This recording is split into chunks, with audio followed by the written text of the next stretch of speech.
The AvaTrade app provides a platform for trading in various financial markets, such as Forex, stocks, commodities, and cryptocurrencies. Here's how to use the AvaTrade app. Download and install the app. Start by downloading the AvaTrade app from the App Store or Google Play. Install it on your smartphone or tablet.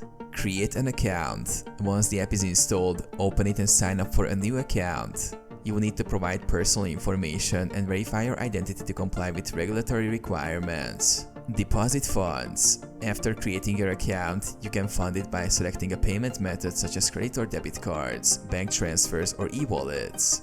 Make sure to check the deposit limits and fees. Explore the interface. The app provides a clean, user-friendly interface. Navigate through different sections like markets, accounts, and trade to get a feel for the layout.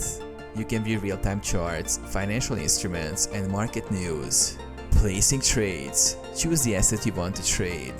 Tap on it to open the trade screen. Select the position size, set stop loss or take profit levels, and choose whether to buy or sell. Monitor and manage trades. You can monitor active trades, check account balances, and view your trading history.